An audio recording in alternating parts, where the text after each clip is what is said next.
নমস্কার বন্ধুরা, সুচিত্রাস ব্লগ থেকে তোমাদেরকে জানাই স্বাগত। তো আজকে সকালের ভিডিওটা নিয়ে তোমাদের সামনে চলে এলাম। তো দেখো, তোমাদের সাথে শেয়ার করছি আমি কী কী রান্না করছি, দেখতে থাকো। দেখো, সকালের দিকে আমি তুলে দিয়েছি ভাত। যদি সকালে ভাতটা রান্না করি, তো আজকে ভেবেছি সকালে একটু পোলাও রান্না করব। আর তার সঙ্গে ভাতটা আমার করতে হবে, কারণ সকালে আমরা কেউই পোলাও খাবো না।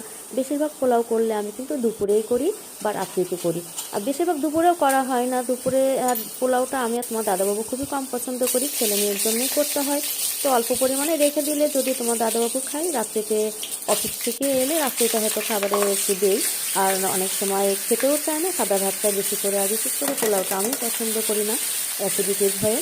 তো যাই হোক, সকালে পোলাও খেয়ে তো আর দুপুরে পোলাও খাওয়া যাবে না, সেটা আমরা কেউই খাবো না। তো যেহেতু আজকে ইচ্ছা হলো যে সকালবেলায় আজকে একটু পোলাওটা করে দিই, দুপুরে লাঞ্চে দিয়ে দেবো, আর সকালে সবাই একটু সাদা ভাতটাই খাবো। তো এদিকে সাদা ভাতটা তুলে দিয়েছি। আর দেখো, মুরগির মাংসটাও তুলে দিয়েছি আমি। সঙ্গে আমি কিছু পরিমাণে আলু দিয়েছি, আলুটা বেশি করে দিয়েছি কারণ আমার বাড়ির সবাই মাংসের থেকে মাংসের আলুটাকে বেশি পছন্দ করে। আর এদিকে দেখো, পোলার চাউলটাও আমি মোটামুটি ভেজে নিয়েছি। আর জলটা আগে থেকে গরম করে রেখেছিলাম, জলটা এখন পরিমাণ মতো দিয়ে দিলাম। আর এদিকে ভাতটা আমার ফুটে উঠেছে, ভাতটা একটু পরে নামিয়ে নেবো। আর একটু হবে, মাংসটা কষিয়ে নিয়ে দেখো পরিমাণ মতো ঝোল দিয়ে দিয়েছি, একটু পাতলা পাতলা ঝোলই করছি। আর এদিকে পোলার সঙ্গে দেখো জলটা দেওয়ার পরে আমি কাঁচামরিচ, কিশমিশ, পরিমাণ মতো একটু লবণ আর চিনি ছড়িয়ে দিলাম, দিয়ে একটা ঢাকা দিয়ে দেব কিছুক্ষণের জন্য।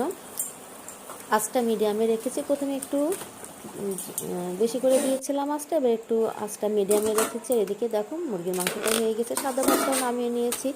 আর পোলাওটা মোটামুটি দেখো আমার রেডি হয়ে গেছে।